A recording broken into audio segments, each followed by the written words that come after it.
Curiosamente, la película La Cuarta Fase, que ha vuelto a traer a la actualidad mundial un fenómeno que los que estamos interesados por el misterio conocemos hace mucho tiempo, cuenta, dice esa película, lo utiliza imagino como reclamo cinematográfico o no, que la mayoría de encuentros son a 1 hora, las 3:33, los 3 dígitos iguales, muchas noches y muchas angustias para muchas personas.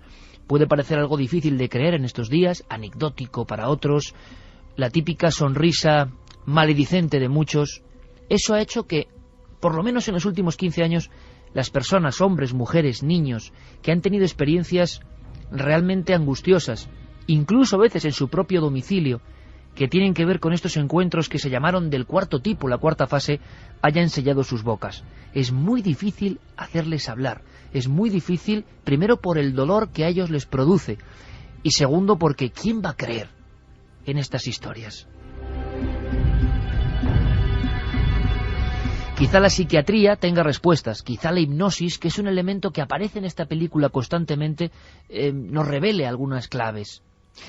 En este último film, la regresión hipnótica es fundamental. El testigo recuerda cosas que en el consciente se habían evaporado. Pero esto lleva así casi 30 años. En España tenemos por lo menos una docena de casos bien descritos.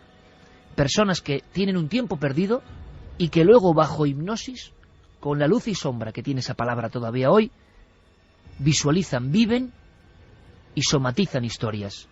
Han estado en otro lugar, han estado observados por extraños individuos que no parecen humanos. Se habló incluso en su día de experimentos por parte de servicios de inteligencia que, utilizando el atrezo, el cartón piedra, el maquillaje de los ovnis, estaban experimentando, haciendo creer que muchos testigos vivían experiencias con extraterrestres. Tengo en la mesa, aparte de muchos amigos invitados, porque esta noche es lo más importante, es de debate, de puro debate sobre este tema polémico, tengo en la mesa un libro con un rostro en la portada. Se editó en 1987 y cambió el concepto del hombre norteamericano, sobre todo, sobre esta materia. Se llamaba Comunión. Whitley Strieber, un hombre que aseguraba que no solo él, sino muchas otras personas vivían el mismo aterrador encuentro, con lo que parecían los mismos seres. En mitad de la noche, a veces previamente unas voces, en ocasiones sueños repetitivos, y alguna de esas madrugadas despertarse y ver a alguien a los pies de la propia cama.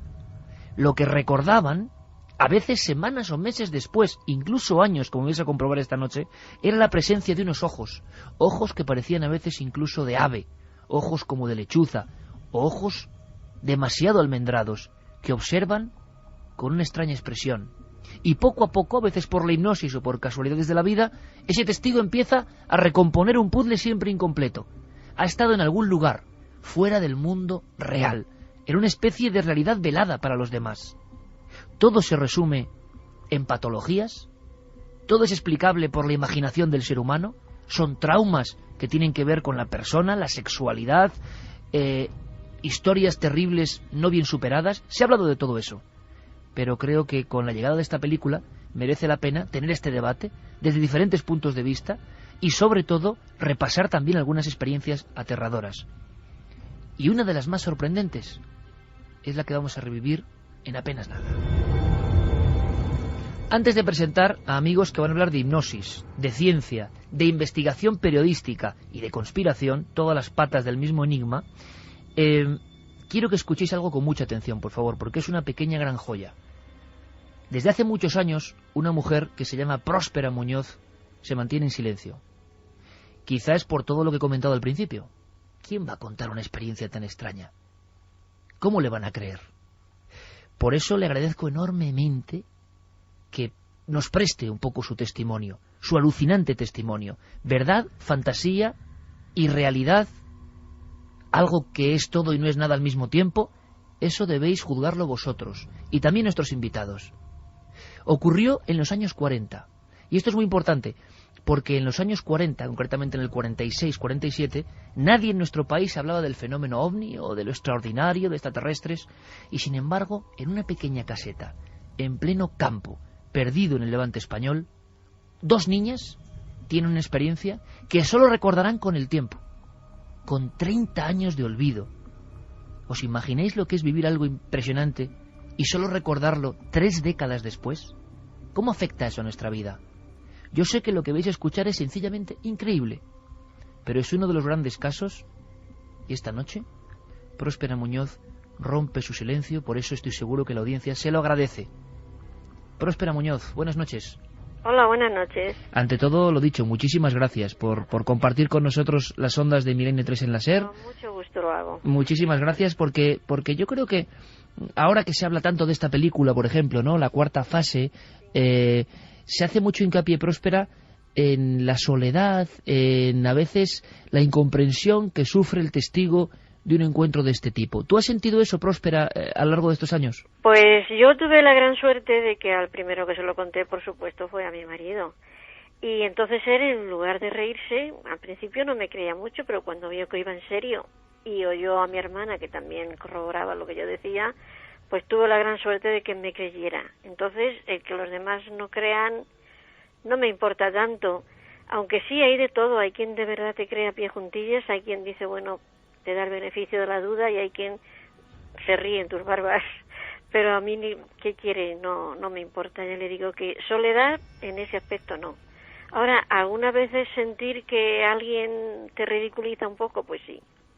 De todas formas, Próspera, hay que reconocer que tu historia, lo que tú viviste, lo que tú relataste a Antonio Rivera y después en otras oportunidades, efectivamente, a principios de los 80, que es cuando tú lo recuerdas, que esto es lo increíble, pues no era un caso muy habitual. Una cosa es decir que has visto una luz y otra cosa contar lo que a ti te ocurrió. Es muy interesante el hecho de que tú pasas como 30 años en blanco, o sea, no recuerdas nada. ¿Y por qué va cayendo todo de nuevo en tu memoria? ¿De qué forma fue? Pues mira, la verdad es que ellos me lo indicaron así. No recordarás hasta pasado más de 30 años. Fueron escogiendo, como si supieran ya mi vida venidera, el momento idóneo en que yo debía de recordar. Y yo recordé precisamente leyendo un libro de don Antonio Rivera. Había un testigo que hacía unas observaciones y dice, bueno, es que esto lo he visto yo también, pero ¿dónde? Y entonces ya poquito a poco fui recordando, y al poco tiempo le pregunté a mi hermana, oye, ¿tú te acuerdas de aquel día que vimos esto tan raro y tal? Y me dijo, oye, pues sí que me acuerdo, pero lo que me extraña es que no nos hayamos acordado nunca antes. Y así, entre las dos, fuimos recordando poquito a poco, y a mí me costó casi 7 años recordarlo todo. Porque ya le digo, son pequeños flashes que vienen de pronto, como si los vieras, y entonces lo extraño es eso, que estuviera tanto tiempo sin recordar. 2 niñas en una casa de campo, que ¿cómo era? Una casa aislada, ¿no? Una casa muy lejos de cualquier núcleo urbano, ¿no? Sí, está a unos 13 o 14 kilómetros del pueblo, y al lado hay 2 o 3 casitas, pero en aquel momento estaban vacías, no había nadie, porque no vivían allí siempre, eran unas casas de campo que iban esporádicamente. Entonces estaba completamente aislado, y además es un valle totalmente cerrado por montañas. Es un sitio, yo ahora que lo he mirado bien, es un sitio ideal para un contacto así. No habían ojos extraños que miraran. Villa Próspera, ¿verdad? Sí, eso lo puso mi padre porque cuando hicieron la casita yo era la hermana más pequeña. Año de 1947. 46, 47 no lo tengo muy claro. Ahí está el margen, ¿no?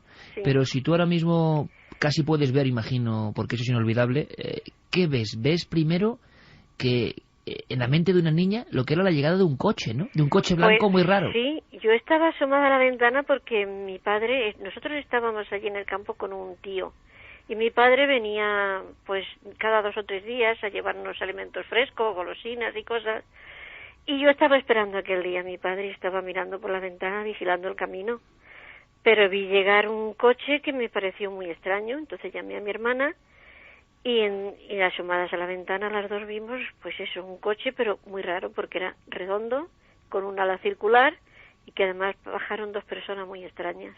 Y ese coche además no venía por la carretera, precisamente. No venía por el camino, venía entre las viñas, y además no se apoyaba en el suelo, venía volando.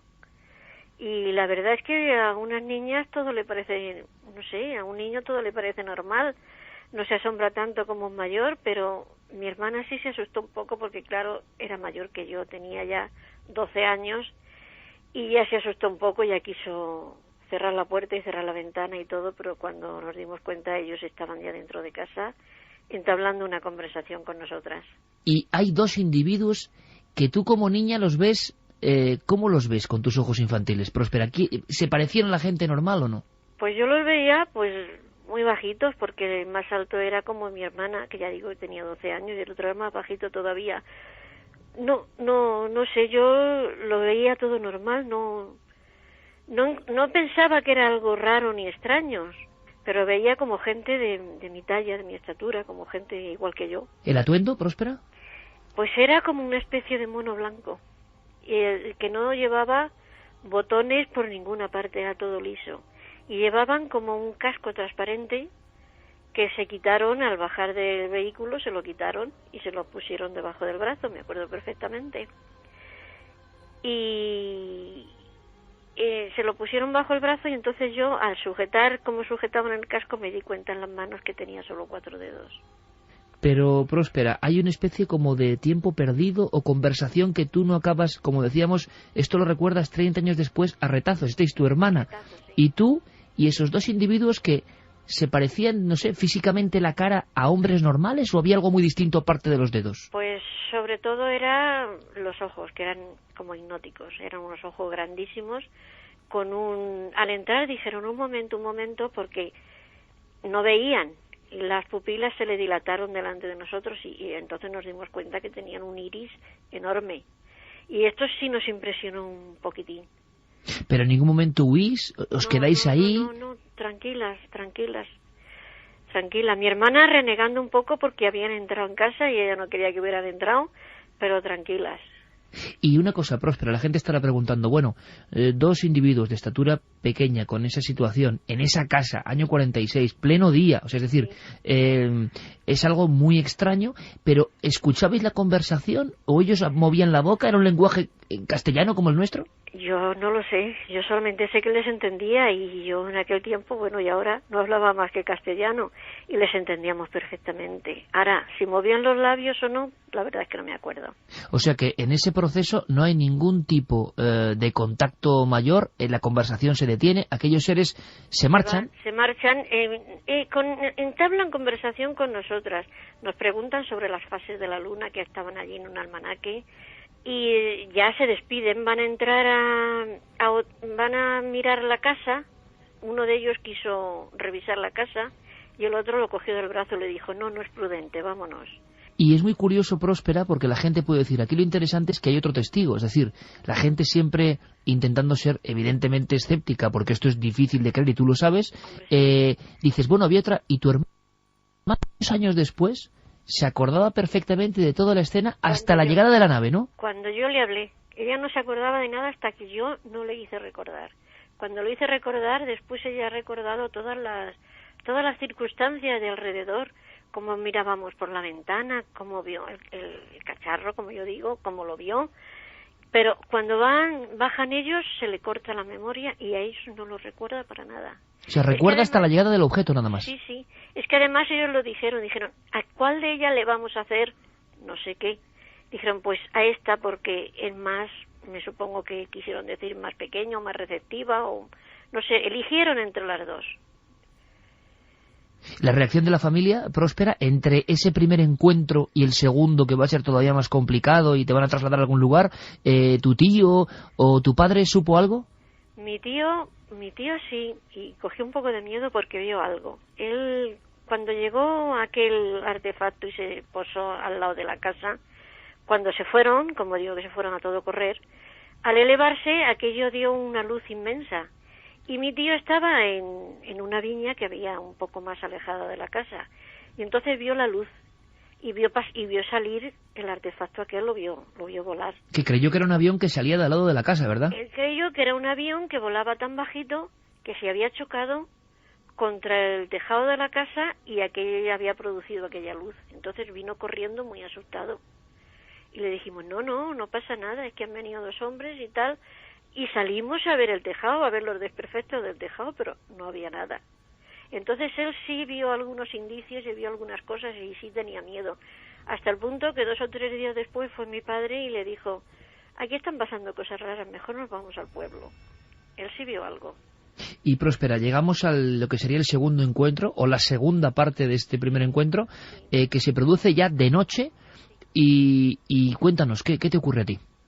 Pues yo me despierto de súbito y veo que están en la ventana, porque era verano y estaba la ventana abierta, tenía una especie de reja, pero estaba abierta. ¿Los dos mismos seres? Pero iban más, entonces iban 8 o 10, y algunos llevaban también como un traje de buzo, una escafandra, algo así.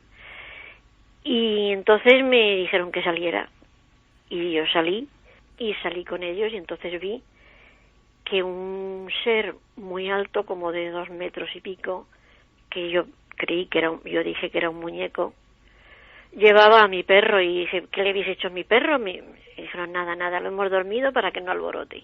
Y entonces me llevaron a mí y al perro a una especie de nave que estaba un poco alejada, y era pues como un chalet de 2 pisos o algo así. ¿Era el mismo objeto que habéis visto el primer día, Próspera, o distinto? Era mucho más grande, era mucho más grande. Además había mucha gente, unos cavaban, otros se pasaban con un cubo, se pasaban de uno a otro como pasándose algún material. Incluso uno de ellos llevaba, uno de aquellos altos que yo dije que era un muñeco, llevaba una olivera al hombro, arrastrándola, la llevaba hacia la nave, y esa olivera otro día vimos el agujero, o sea que otro día no estaba la olivera. ¿Qué recuerdas del examen, de esos flashes que te han ido veniendo con el tiempo?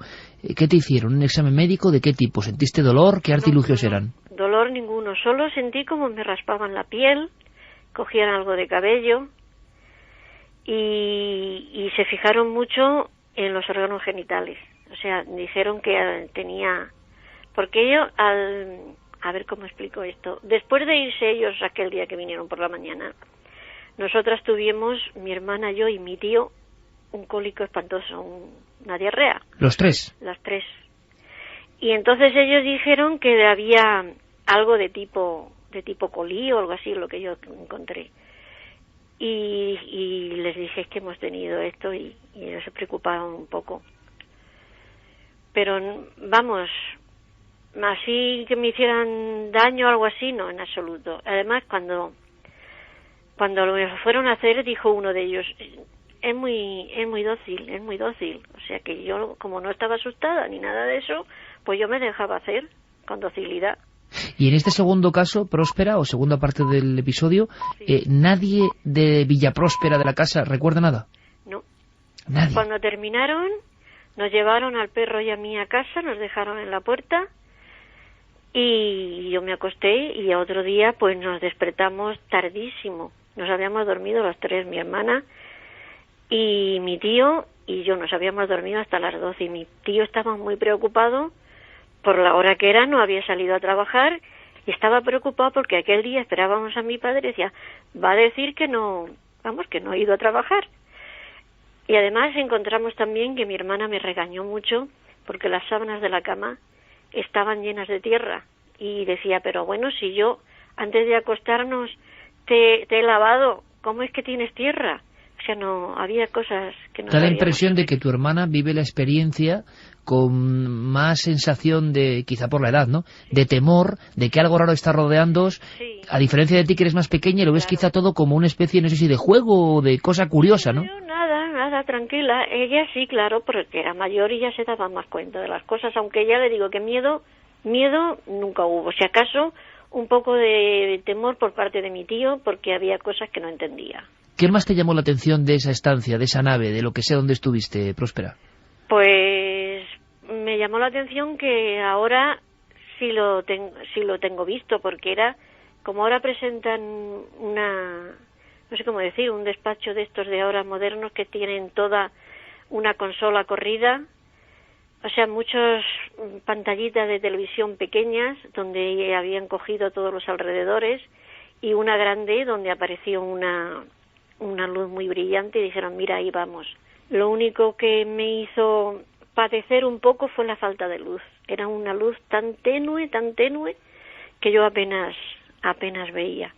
Tú, Próspera, en aquel año 46, hay que ponernos en situación, ¿no? Una niña de las inmediaciones de Jumilla, y describes esas pantallas donde podías ver imágenes que parecían grabadas en los exteriores de la propia finca, ¿no? Yo no había visto más que cine. Para mí era cine, pero en pantallitas más pequeñas. Para mí era cine, porque yo no conocía la televisión en aquellos tiempos, todavía no había televisión en España.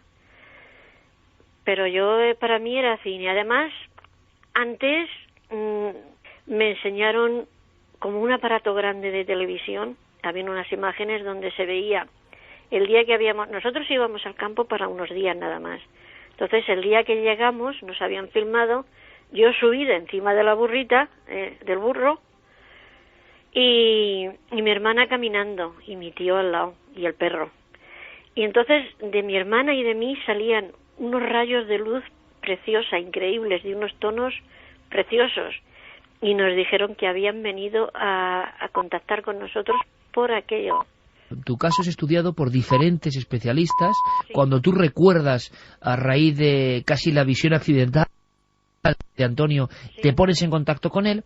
Sí. En esta película o en los temas que han tratado el asunto de las supuestas abducciones o encuentros del cuarto tipo, resulta que la hipnosis parece que es un momento clave e importantísimo. ¿No te dio miedo someterte a hipnosis? Pues no. Don Antonio Rivera me acogió muy bien y me ayudó muchísimo. Le tengo que estar muy agradecida. Me llevó a que me hiciera una hipnosis Robati, el de Barcelona.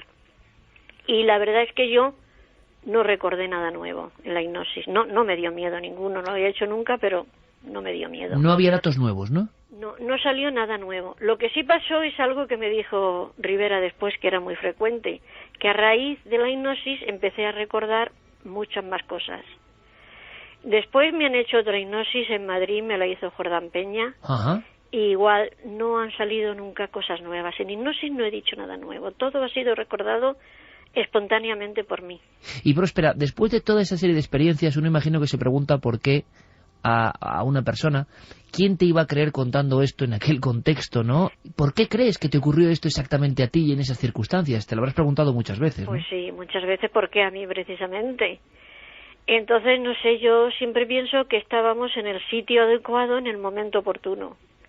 Entonces, digo yo que sería por eso, aunque ya nos dijo él, ya nos dijeron ellos que venían a hablar con nosotras por aquella luz tan inmensa que salía de nosotras, lo cual a mí no me extraña, porque éramos unas niñas muy sanas, criadas en un ambiente sanísimo, y por supuesto éramos totalmente niñas inocentes. Pero me he preguntado eso, que por qué a nosotras, y la verdad es que no tengo explicación. Y imagino que al principio con tu tío, con tu padre, con la familia, ante un hecho tan raro, investigasteis, y lo curioso de esta historia es que sí que había algunos detalles físicos, ¿no? Lo que decías tú, trozos de terreno arrancados y hasta una huella, si no me equivoco, quemada. Sí, allí donde había el coche aquel de por la mañana que había estado posado, había allí como unos rastros de ceniza. Y además pasó por al lado de una higuera enorme, preciosa, joven, que tenía las ramas como chamuscadas, y al cabo de muy poco tiempo se secó por completo. La viña por donde pasó, al cabo de un tiempo se secó, y teníamos alrededor de la casa árboles frutales, todos jóvenes, y al cabo de unos días todo se secó. Además, cuando quisieron ellos, como uno de ellos le he dicho antes que quiso mirar toda la casa, quiso entrar a la habitación aquella donde estaba la ventana por la que la habíamos visto. Allí guardábamos nosotros en una estantería pues todos los alimentos, y a los 2 días aquello se pudrió todo. Los tomates y todo eso era normal, pero es que la legumbre dentro de sus cacharros de cristal se pudrieron todo, hubo que tirarlo todo. Pero espera, ¿es fácil, digamos, vivir con esta incógnita tan grande sobre por qué pasó lo que pasó, qué puede ocurrir y por qué este acontecimiento? Pues yo pasé bastante tiempo, bastante preocupada, no sé, inquieta y tal, hasta que ya decidí dejarlo. Y a causa de aquel estrés yo tuve que ser ingresada. Me encontré mal y tuve que ser ingresada. Entonces ya mi marido dijo, se ha acabado, aquí ya no hablamos de esto más. Entonces yo ya me planteé el hecho de, dejar esto a un lado y seguir mi vida y tomar interés por otros aspectos de la vida, ¿no? Ujú. Tengo 70 años y ya no estoy para ir de un lado para otro. Oye, Próspera, y yo sé que hay gente que esta noche, estoy convencido, que ha sufrido experiencias. Yo no sé si tan espectaculares como la tuya, pero experiencias que en sus casos sí que generan una gran angustia, ¿no? ¿Les dirías algo? Pues nada, que vivan su vida, que eso, que se lo dejen un poco aparte, o sea, no lo pueden borrar porque lo tienen ahí, pero que se interesen por otros aspectos de la vida. Y entonces centrar la vida en otras cosas y dejarlo esto un poco al margen y decir, bueno, ahí está, no lo puedo borrar, pero tampoco me voy a angustiar. No obsesionarse, ¿no? No obsesionarse, sobre todo no obsesionarse con los temas. Esta es la fascinante historia de una niña en Jumilla con su hermana que vio llegar un extraño vehículo que no hacía ruido y que desde luego es parte de la historia del misterio español. Yo sé también del silencio de Próspera Muñoz hace tiempo y por eso le agradezco enormemente que además con esta claridad, con este cariño, nos haya contado a muchos miles de amigos pues una experiencia que tiene que ser conocida y ese consejo, ¿no?, de que lo más importante es que la vida no se vea arrastrada por un acontecimiento tan extraño. Exactamente, no obsesionarse ante todo. Próspera Muñoz, ha sido un auténtico placer, un fortísimo abrazo. Igualmente. Gracias, Un abrazo. de verdad, gracias. Hasta luego. Adiós. Este sería evidentemente un supuesto encuentro en la cuarta fase. Hemos roto el silencio que había sobre este testimonio y cuántos permanecerán todavía sellados. Ahora, ¿cuál es la naturaleza que genera estas imágenes? ¿O es una realidad? José Miguel Gaona, doctor psiquiatra. Buenas noches, amigo. Hola, buenas noches. ¿Tú cómo te quedas, por ejemplo? ¿Es normal que escuchéis este tipo de relatos tan elaborados en una consulta, por ejemplo, como la tuya? Hombre, normal no es. En ocasiones sí que escuchamos relatos, suelen ser retazos en muchas ocasiones, pero sí que me ha llamado la atención, la verdad, en el caso de esto que acabamos de escuchar, este testimonio tan brutal, ¿no? La lucidez, lo coherente que es, lo enlazadas que están las ideas, lo poco que titubea a la hora de contar cada uno de los detalles y de los aspectos y la naturalidad con que lo hace. Es decir, si dejásemos, por ejemplo, en mi caso, quizás los naturales prejuicios que todos tenemos acerca de esto y hablase de otro tema, sinceramente yo pondría la mano en el fuego por esta mujer. José Miguel Gaona, doctor psiquiatra, es uno de los invitados del largo debate. De verdad que estamos todos impresionados y me encanta que un buen amigo y un gran profesional como José Miguel Gaona, de sobra conocido, pues claro, porque además ha llegado, y esto es un shock, ¿no?, esta historia tan rara, tan absurda. Decía Miguel Pedrero, buen amigo también, que se suma al debate y de inmediato vais a poder debatir abiertamente con la ayuda de nuestros amigos oyentes. Decías, Miguel, absurdo como casi todos los casos realmente interesantes. El tema de esos recuerdos pasado el tiempo, de esos flashes que le llegaban a la mente, esto es algo muy recurrente en otros muchos casos que he tenido la oportunidad de seguir, ¿no? Cuando Hay una entrevistas... especie de patrón común. Sí. En muchos de estos casos hay una especie de patrón y sobre todo eso, ¿no? Y también es muy común. Ella decía que se sometió a varias sesiones de hipnosis y que en esas sesiones no recordó nada especial, pero que luego posteriormente le fueron viniendo recuerdos. Yo me estoy acordando de muchos casos, de muchas personas a las que he entrevistado, que me decían que con el paso del tiempo, y te estoy hablando de décadas, como el caso de Próspera Muñoz, 10, 20, incluso 30 años, recordaban, me decían, simplemente flashes que le venían, imágenes inconexas, que para ellos pues bueno, eran imágenes, escenas de esa experiencia que ellos habían vivido, de esa experiencia de abducción que no recordaban conscientemente. Claro, abducción, realidad, sueño, ¿esto qué es? ¿Qué representa? ¿Qué parte es tangible? Se une a nuestro debate el buen amigo Jorge Cuadros, biólogo, embriólogo clínico y gran conocedor del mundo de la hipnosis clínica. Jorge, buenas noches. Yo creo que es muy impresionante y muy extraño el caso que hemos escuchado, pero hay gente que describe perfectamente, con este nivel de detalle que decía José Miguel Gaona, una experiencia de cuando era niña. ¿Qué es lo que más te llama la atención? Hay un tema que me gustaría poner sobre la mesa ya y sobre el que volveremos con toda seguridad. Cuando almacenamos un recuerdo desde el punto de vista científico, los recuerdos no se almacenan como una imagen de vídeo, los recuerdos se almacenan como trazas. Y lo más importante de todo es que cada que evocamos un recuerdo, el recuerdo se actualiza. Por lo tanto, algo que ocurrió hace 30 años, cuando lo recuerdo hoy, realmente no estoy evocando el hecho real, el hecho que ocurrió en su momento, sino la última vez que lo recordé, que puede haber sido hace ese una semana archivo que o se ha hace un quedado, año. ¿no? Eso es. Lo curioso es que hay mucha gente que describe este tipo de fenómenos, y ahora vamos a hablar de eso.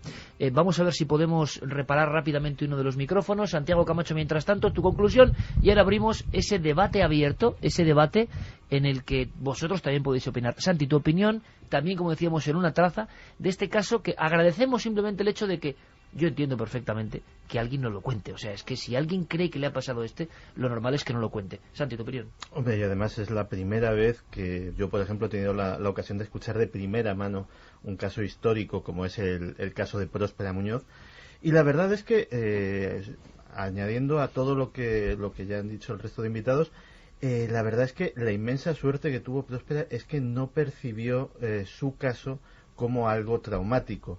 El drama de los abducidos o de los presuntos abducidos es que realmente cuando llegan a la consulta del psicólogo, del hipnólogo, cuando realmente llegan a pedir ayuda, es que su vida está literalmente machacada, porque de repente, sin saber de dónde, les han surgido una serie de sueños recurrentes, una profunda depresión, una serie de fobias que antes no tenían, una serie de elementos que van poco a poco disgregando su vida cotidiana.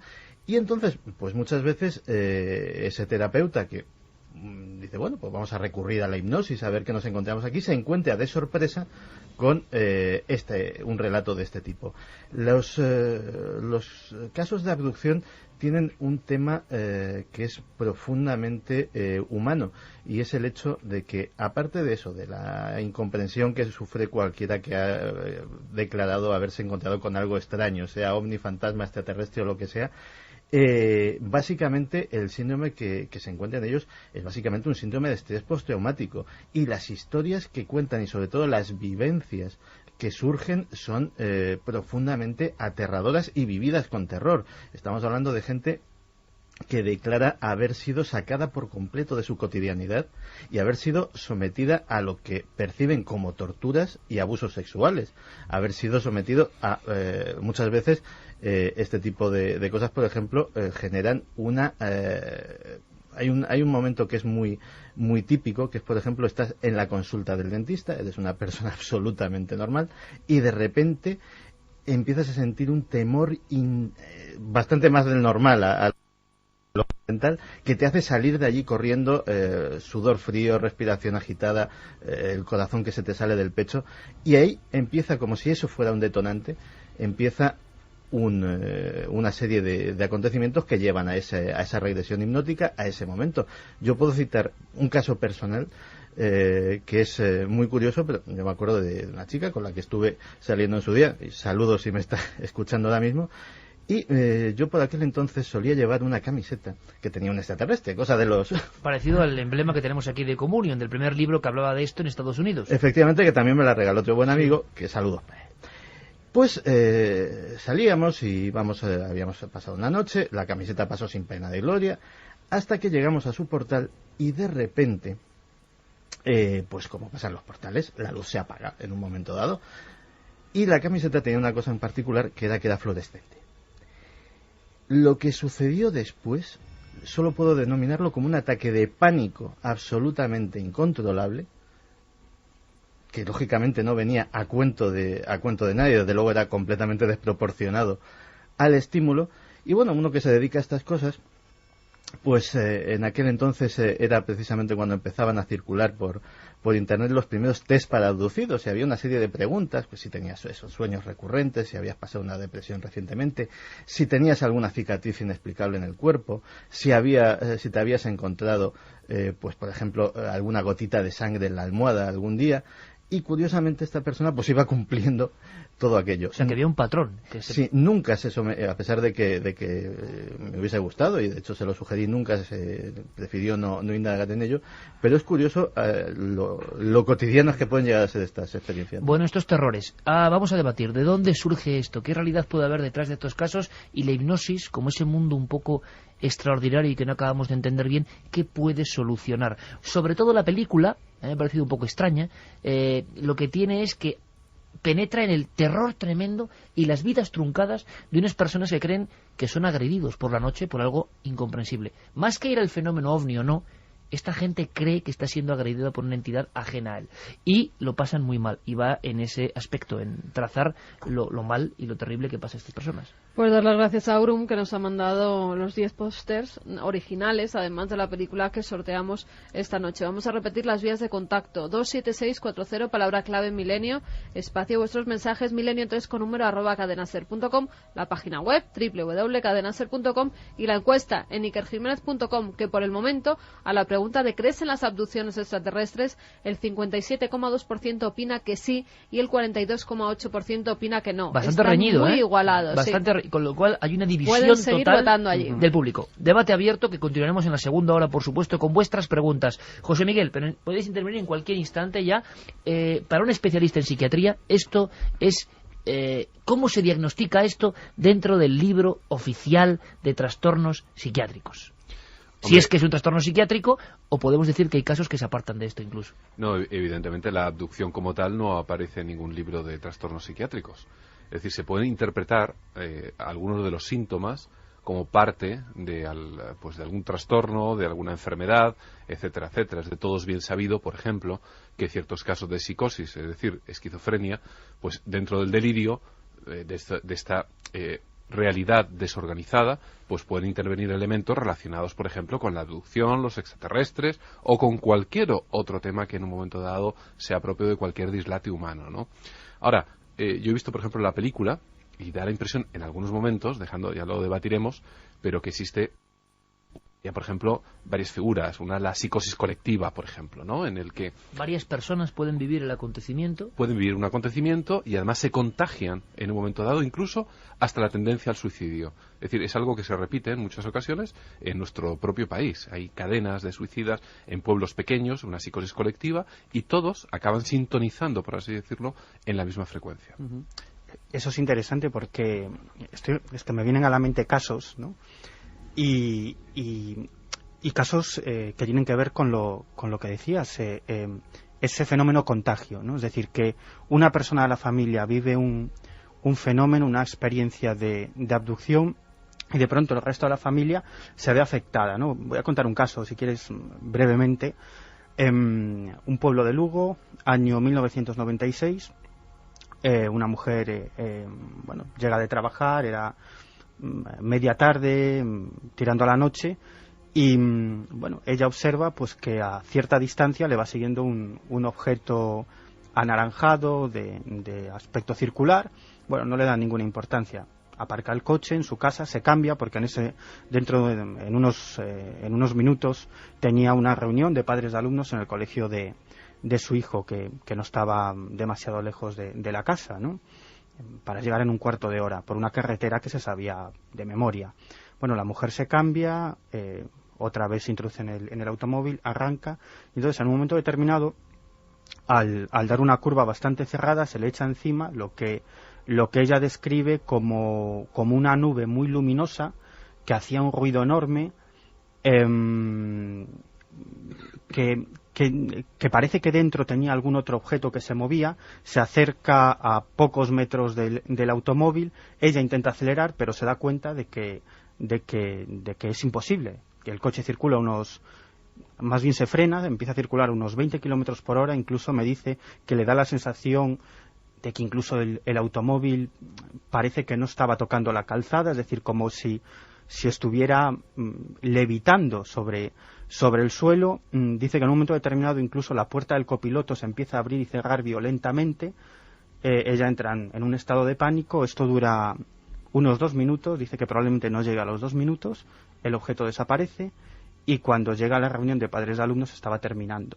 Es decir, algo completamente imposible. Es decir, ella tenía aproximadamente unos 3/4 de hora de tiempo perdido, es decir, no se lo explicaba. Incluso hicimos el recorrido con ella en varias ocasiones cronometrándolo, ¿no? Y desde luego no coincidía.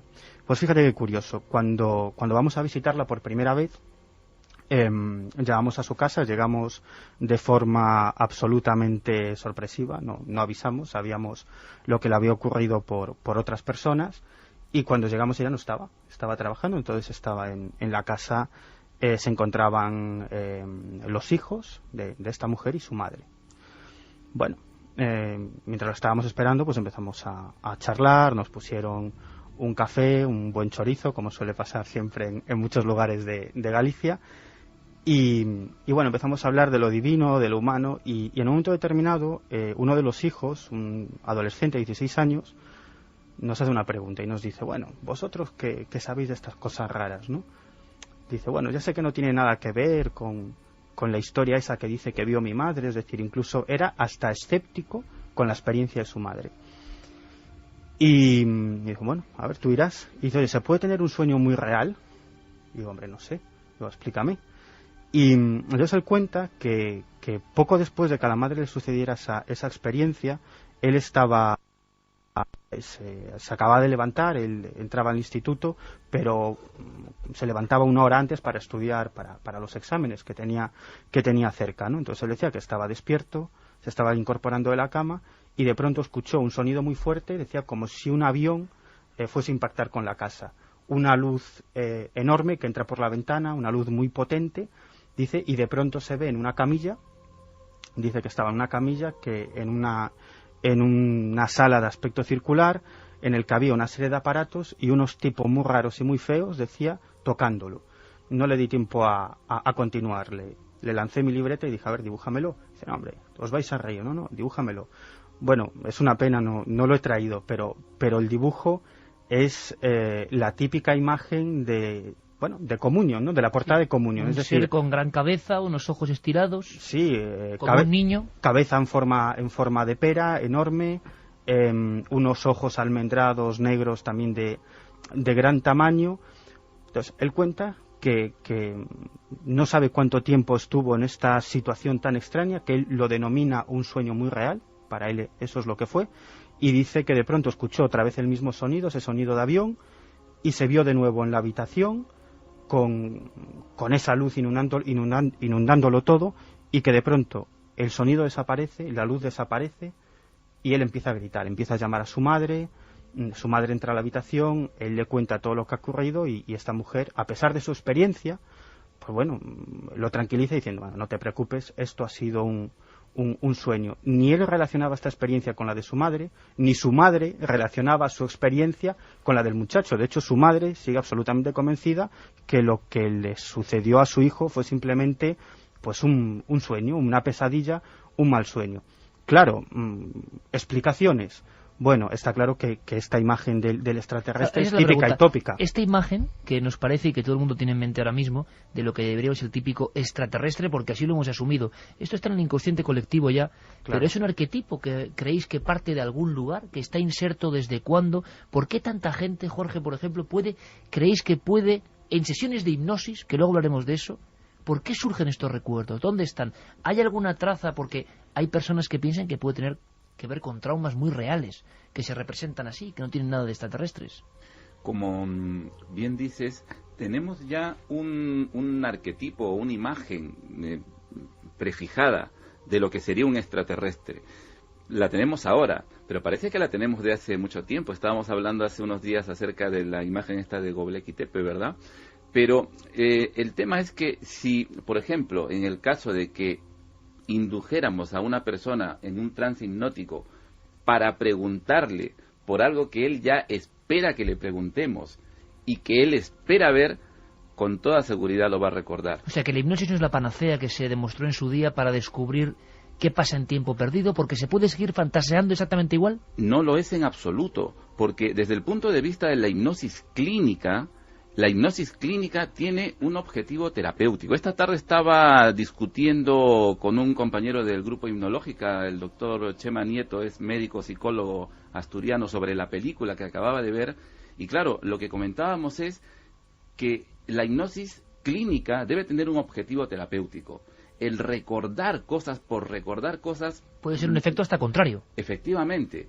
Y no solamente eso, sino que cualquier especialista, médico, psicólogo que trabaje con hipnosis, sabe que se puede crear recuerdos falsos, se puede fabular en hipnosis. Entonces, si el terapeuta es consciente de ello y debe saberlo, puede inducir un trance hipnótico para que el paciente recuerde algo, pero sabiendo que lo que recuerde no tiene que ser necesariamente cierto. De hecho, por ejemplo, inclusive aquellos especialistas que utilizan la hipnosis regresiva, entendiendo como hipnosis regresiva regresiones a vidas pasadas. Esa gente afirma inclusive que no necesariamente tienen que existir las vidas pasadas, sino que basta con que el paciente recuerde ese hecho que cree que ha vivido en otra vida para que eso en la terapia pueda tener un efecto curativo. Tema interesantísimo. ¿Qué pasa en la hipnosis? ¿Por qué surgen recuerdos parecidos? ¿Por qué hay testigos que tienen el recuerdo vivísimo y la hipnosis no aporta nada? ¿Puede ser peligroso hacerle a un testigo de una experiencia traumática la hipnosis regresiva, como cuenta ahora la cuarta fase? ¿Por qué tanta gente en todo el mundo, aunque no lo cuenten muchos de ellos, tienen miedo a las mismas experiencias, exactamente iguales? Bueno, pues todo eso a la vuelta, en un debate en el que podéis participar, un debate sobre la cuarta fase.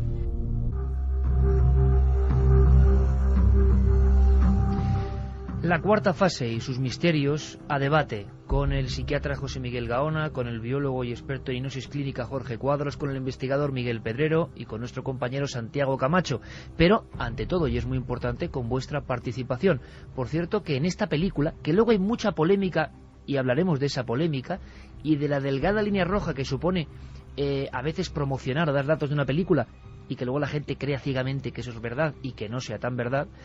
Pero hay elementos curiosísimos que aparecían en otra película clásica basada en hechos reales, Mothman. La gente veía algo parecido a un búho o a una lechuza, que en el fondo es el arquetipo de esos ojos grandes y no humanos que te observan. Era el último recuerdo antes del sueño. Y luego en el sueño ocurre algo terrible, es un sueño interrumpido. Y luego la sensación de que muchas de estas historias tienen como una amnesia, no surgen hasta que pasa algo en la vida de esa persona, y como ocurría con el alucinante e increíble caso de Próspera Muñoz, es 3 décadas después, leyendo un libro, cuando siente que el puzzle interno se va recomponiendo y recuerda esa historia, como decimos, alucinante. ¿Qué dice la gente en las vías de contacto, Carmen? Nos dicen, a mí me pasa algo parecido varias noches, pero no creo que sea esto. Una vez me hicieron una herida como un arañazo. Porque en la película se habla de heridas, ¿no? Heridas muy concretas que aparecen, que veremos luego con los especialistas si hay algo de verdad en estas heridas o es pura cinematografía. Mira, Kiko nos dice, tenemos que recordar que muchas abducciones tienen lugar y que dicha persona tiene objetos extraños en el cuerpo, implantes los llaman. He visto la cuarta fase toda la noche aterrada. Sí creo en las abducciones. Estoy aterrada escuchándoles. Nos dice Conce desde Bollullos. Ana nos dice, hola amigos, podéis hablar de la niña del barranco de Badajoz, Tenerife, que desapareció y apareció igual a los 10 años o 10 años después. Un beso a todos. Bueno, son Ana. Un poco leyendas urbanas realmente, ¿no? Niña de las peras. Exactamente, Esa que es. se ha recordado en Canarias mucho, pero que tienen más de leyenda, de cuento popular, aunque quizá los cuentos populares remiten a algo que ocurrió en alguna ocasión, claro. Aunque sí que hubo abducciones en España en las que al cabo de 4 años regresaron a su casa y decían que habían vivido en planetas de fuera de la Tierra. Y casos que están diagnosticados como delirios absolutos, ¿no? O mentiras patrañas, y es una mentira para tapar esa desaparición durante 4 años. Buenas noches desde la furgoneta trabajando camino a Córdoba, llevando prensa. Increíble el relato de hoy, oírlo en esta carretera oscura. También nos dicen que todo forma parte de un plan galáctico para prepararse para el cambio. El despertador está sonando y tenemos que despertar. Un abrazo a Suso y Carmina, como si nos fueran mandando señales de que pronto van a venir. Hola amigos milenarios, claro que creo en abducciones. Yo misma he vivido una hace 14 años y os aseguro que jamás la olvidaré. Bueno, nos quedamos con sus datos, por supuesto. ¿La encuesta cómo va ahora mismo? Pues vamos a ver la encuesta. ¿Crees en las abducciones extraterrestres? Sí, un 58,1%, no un 41,9%. Ha subido un poquito el sí, pero van muy a la par, ¿eh? Seguramente por escuchar a nuestros invitados y por el impacto de ese relato. Todo tiene que ver, pero es una de las encuestas, de las 15 o por ahí que habremos hecho, más igualadas, ¿eh? Eso es curioso. Una parte de la sociedad que se mide perfectamente piensa en el caso clásico de extraterrestres. ¿Eran extraterrestres los que vinieron a ver a Próspera Muñoz en aquel año 46-47 a las afueras de Jumilla en una casita? ¿O puede ser terrestres mal interpretados? La cuarta fase hablaba de los traumas reales. Jorge, en hipnosis, y abrimos de nuevo el debate, ¿habéis visto alguna vez reacciones como las que salen en la película? Ese espanto, esos gritos, golpes. O sea, ¿alguien en hipnosis puede conectar con algo que sea tan terrible, que esté dormido en su interior? Yo personalmente no he visto una reacción de ese calibre, pero sí ocurre con mucha frecuencia que el paciente reaccione, porque si se trata, por ejemplo, de alguna fobia o algún hecho traumático, es normal, es muy normal, y además es bueno para la terapia inclusive que la persona reviva y que pase un momento de malestar, un momento breve, pero que puede ayudar a resolver su problema. Eso es normal, pero del calibre que se ve en la película yo no lo he visto, lo he comentado con los compañeros. Ha habido mucha polémica con esta película, ¿no? Ahora comentaremos. José Miguel, tú, en tu conocimiento de las diferentes formas de tratar patologías, ¿has visto reacciones? ¿Son típicas estas reacciones? Porque en la película dan auténtico terror. No sé cómo lo han logrado, pero son caras desfiguradas de terror. Efectivamente, sí. Yo creo que hay algo de arte digital en cómo está. Porque la expresión es terrorífica, hay que decirlo. Terrorífica, es decir, no es de un actor ejerciendo sus poderes paranormales en su máxima expresión. No es menos cierto que en algunos tipos de patología, por ejemplo, algunos tipos de ataques epilépticos, en algunos cuadros neurológicos, es decir, estos pueden llegar a tal expresión que sí se puede provocar fracturas de huesos. En la película, quiero recordar que uno de los personajes, por ejemplo, se queda tetrapléjico, incluso la propia doctora sufre unas consecuencias, aparece en una de las escenas finales con collarín y posteriormente una silla de ruedas, ¿no? Como si hubiese quedado inválida. Es decir, autolesionarse hasta tal punto sí que es posible. Yo estoy recordando a José Miguel ahora, y esto, los que están muy bien, tanto José Miguel como Carmen, que algo parecido a la expresión de esa película, nosotros tres lo hemos visto en una escena que podíamos poner bajo el epígrafe así global de exorcismo, de unos gritos, una niña con ojos en blanco, arqueada, y unos gritos que es que no se detenían. Y eso me recordaba, fíjate, a la película. Es curioso, pero ves, justamente cuando vi la película también recordé exactamente aquellas escenas que tuvimos el placer de compartir, o bueno, placer o displacer de compartir, evidentemente, ¿no? Pero eso es relacionado con el tema del inconsciente colectivo, ¿no? Se nos quedaron justamente unas imágenes grabadas, terroríficas, y curiosamente, esta experiencia que compartimos hace años, hoy la volvemos a rememorar, ¿no? Y nos viene como una burbuja de nuestro inconsciente que vuelve a aflorar y nos remece. Qué curioso que hay dentro de nosotros, permitidme una pequeñísima anécdota con esto que dice José Miguel. Era una sesión de exorcismo, estábamos los tres y el compañero Paco Pérez Avellán, y creo que José Miguel, como siempre, hizo un diagnóstico muy acertado, ¿no? De lo profundo de la psiquiatría, hasta dónde llega, que es un umbral que es el misterio ya, ¿no? Que está ahí tocando cosas que no entendemos. Aquella niña 3 horas gritando, aquella adolescente, la boca tan abierta, que yo conecté directamente viendo la película con esa escena porque es lo más parecido que yo he visto. Y unos alaridos interminables. Voy a contaros una anécdota que es escalofriante. El 4º programa o 5º de la historia de Cuarto Milenio, se nos ocurre poner la grabación de esa niña. No la imagen, que no se nos permitió, sino el audio. Simplemente el grito. Simplemente el grito. Es la única vez en una franja de Cuarto Milenio donde la audiencia es muy potente, donde al poner algo, ese minuto y 37 segundos, la audiencia se fue, abandonó. O sea, no podía que cambiar, sí, o apagar la radio. Sí, y además en televisión. El audio en y televisión. No, minuto a minuto, y no era por un fenómeno que ocurre en las audiencias de que en otro programa están poniendo... No. Era en ese instante y la gente volvía. Había algo en aquellos gritos de la psiquiatría profunda, una patología profunda, que eran tan terribles que la gente, el inconsciente colectivo, lo que nos conecta, lo notó, ¿no? Porque son gritos que están arraigados en la parte más animal nuestra. Es decir, revelan lo que nos transmiten es el terror y la huida. Y en la misma película, además, hay una escena justamente en la que la secretaria tira prácticamente un cassette, un radiocassette, no sé si lo recordáis, diciendo, yo no puedo transcribir esto, y sale corriendo, y nos transmite a los telespectadores, además, ese terror. Santi, Miguel, esos casos de terror existen, eso sí que no es cinematografía, ese terror lo habéis incluso notado también en los testigos.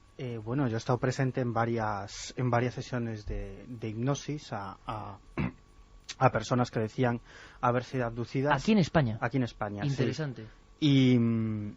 Y en un par de esas sesiones las personas no querían ir más allá, es decir, los presuntos abducidos no querían ir más allá, llegados a un punto no querían saber más. Incluso recuerdo una de las sesiones en las que el hipnólogo, absolutamente escéptico en todo lo referido al fenómeno ovni, que yo creo que esto es importante, ¿no?, que el hipnólogo sea alguien profesional, con experiencia, porque imagínate que en una sesión la persona dice que está viendo una luz y el hipnólogo le pregunta cómo es la nave, ¿no? A partir de ahí...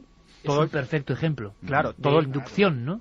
Todo el trabajo previo se va al garete, ¿no? Y que luego estoy completamente de acuerdo que la hipnosis no es la panacea, que de ahí pueden salir todo tipo de cuestiones, desde miedos, esperanzas, recuerdos de una película, de un libro, en fin, un montón de historias. Pero un caso concreto, como te digo, esta persona no quería llegar más allá. El hipnólogo incidió en un par de ocasiones, siempre de forma muy sutil, para que siguiera adelante, y cuando vio que no había manera, pues digamos que saltó esa escena o pasó esa escena. Además es un caso muy interesante, un caso que nos llegó a la redacción de la revista Año Cero, como otros muchos, y yo siempre procuro seguirlos, ¿no? Y yo cuando me reuní con esta persona, que como te digo, escribió Año Cero simplemente porque buscaba respuestas a lo que le había pasado, y creía que bueno, que a lo mejor nosotros como especialistas o revista especializada le podíamos dar alguna. Y entonces él me traslada un relato que en apariencia tiene sentido, pero que luego, y esto es muy interesante, en la sesión de hipnosis toma un mayor sentido, cambia completamente. Si quieres te lo explico brevemente. Este hombre, esta experiencia sucede cerca de la localidad de Trillo, en Guadalajara, hace ya algunos años. Una pareja que sale de un restaurante de cenar y se dirigen pues hacia su casa. La carretera está en obras y entonces decide tomar un camino alternativo por el que nunca lo había recorrido, pero bueno, deciden ir a la aventura. Y entonces él, esto es lo que me cuenta conscientemente, la primera entrevista. Dice que ve a lo lejos una luz azul, que le parece una especie de sirena de la policía, bueno, pero que no le dan mayor importancia. Sigue adelante en el recorrido y entonces dice que en un momento determinado tanto él como su mujer ven que una luz enorme inunda el coche, ¿no? Miran hacia arriba, bajan la velocidad y descubren que hay un objeto enorme de apariencia triangular muy cerca del automóvil, ¿no? Entonces, bueno, presa del pánico, decide dar la vuelta. Es decir, claro, él me decía, después de eso que teníamos encima, pues digo, bueno, pues me vuelvo por donde he venido y procuro salir cuanto antes a la carretera que conozco, ¿no? En el momento de girar el coche se le para. Intenta ponerlo en marcha, es imposible. Decía que el objeto estaba arriba, moviéndose suavemente. La mujer decía que gritaba muchísimo, hasta que finalmente pues bueno, logra poner en marcha el coche, sale a la carretera principal y el objeto desaparece. Esto es lo que me cuenta en esa primera entrevista. Bueno, yo le planteo la posibilidad de realizarse una hipnosis, él me dijo que sí. Otras muchas personas con esas experiencias deciden que no, y no hay nada más que hablar, ¿no? Es su vida y su experiencia. Y en la regresión recuerda al principio de todo un hecho interesante, ¿no?, que aparentemente no tiene trascendencia, pero para mí yo creo que sí es importante. Él dice que nada más salir de la carretera principal ve una liebre e intenta atropellarla con el coche. Un hecho estúpido, pero luego cuando sale de la regresión hipnótica me agarra el brazo y me dice, es que eso pasó, pero no me acordaba de esa historia. Es decir, cuando yo me entrevisté contigo es algo que no tenía en la mente porque me parecía intrascendente con el relato, pero es cierto. Pero es como decía Próspera, que aunque no salieron más casos o datos del caso, en la hipnosis surgieron un montón de cosas de esa vida o de ese entorno, de esos días, que ella no conocía. Claro, y esto es un elemento, ¿no? El elemento que intenta atropellar a esa liebre. Y luego viene la historia del pilotito azul, ¿no?, que en el relato que él a mí me cuenta en la entrevista aparentemente tampoco tiene ninguna importancia, ¿no?, porque no tiene nada que ver con el objeto. Pero bueno, ahí ya empieza el relato diferente, ¿no? Es lo que, como te digo, en esta sesión de hipnosis, en el fondo una relajación profunda en la que estaba este hombre, y él cuenta que el coche deja de funcionar, el motor se para, y que entonces pues bueno, finalmente se para cerca de ese pilotito azul, ¿no? Ese pilotito azul en realidad formaba parte de un objeto enorme, de forma triangular, que no estaba iluminado, pero que se distinguía, aunque era de noche, se distinguía perfectamente. Estaban pues no sé, a lo mejor me decía 15 metros de ese objeto, que era enorme, y lo único que tenía era ese pilotito azul, ¿no? Y entonces ahí el coche se para y en un momento determinado comienza a moverse. Dice que se empieza a mover el coche violentamente, ellos dentro del coche también, que empiezan a gritar, y que el coche empieza a avanzar hacia el objeto como atraído por una fuerza extraña, ¿no? Entonces él dice que dentro hay presencias. Todo esto en la sesión hipnótica. Dice que dentro hay presencias, que hay presencias y que no quiere saber más, que no quiere saber más. Y ahí es donde se corta. Sí, él no quiere saber más de esta historia. Entonces el hipnólogo incide en varias ocasiones qué es lo que pasa. Y él dice que el coche iba hacia el objeto. Pero entra en el objeto, le preguntan y dice, va, ¿no? Que el coche circulaba. Y sobre todo hablaba de ese movimiento extraño, que incluso decía que no era un movimiento normal, era como si le vibrara todo el cuerpo. Y el coche también. Total, que dice, bueno, pues saltamos esta escena, ¿no? Y lo siguiente que recuerda es que el coche o bien pasa por un gran bache, eso es lo que dice en la hipnosis, ¿no? Como si el coche pasa por un gran bache o cae de cierta distancia, ¿no? Y notan el golpe seco y en ese momento sobre ellos hay un objeto triangular, luminoso. La misma escena. Escena. O sea, es decir, un umbral perdido, un tiempo perdido en la mitad de ese relato. Claro, es decir, la historia que a mí me cuenta por primera vez, en realidad es una historia inconexa, aunque para él era una historia que no tenía, que era absolutamente lógica y real. Él siempre pensó que había ocurrido algo más por el tiempo perdido, porque cuando llegaron a casa, pues no sabían lo que habían pasado durante las 3 últimas horas. 3 horas. 3 horas. Oye, y una cosa importante, estas experiencias de tiempo perdido que nos llaman tanto la atención y que siempre tienen que ver con sucesos para nosotros extraordinarios, OVNI, ocurren también en la psiquiatría o en la hipnosis, en otros aspectos de la vida. Es decir, hay gente que pierde la conciencia de un tiempo de su vida y en hipnosis lo recupera, pero no tiene que ver con estos misterios. ¿Un hecho traumático puede ser tan traumático que nos borra parte de nuestra vida? Sin duda, puede ocurrir. Entonces, la pregunta sería, ¿se pueden recuperar recuerdos reprimidos con hipnosis? Sí. Eso se llamaría, Jorge, recuerdo reprimido. Sí, se pueden hacer, pero también se pueden recuperar recuerdos falsos. Entonces, la pregunta sería, ¿cómo los distinguimos? ¿No? Hacemos una sesión de hipnosis y la persona recuerda cosas que despierto fuera del trance hipnótico no recordaba. Y puede enumerar una serie de acontecimientos. ¿Cómo distinguimos los que han ocurrido realmente de los que están fabulando? Ese sería el tema fundamental. Salvo que hayan dejado un rastro físico. Efectivamente. Que ese es, digamos, el momento en el que empieza a saltar hacia lo absurdo todo el tema de las abducciones. Porque durante toda la época, desde 1961 hasta ahora que se empieza a hablar de esto, hay relatos de prácticas quirúrgicas, digámoslo así, que se hacen sobre los sujetos que padecen esta experiencia, ¿no?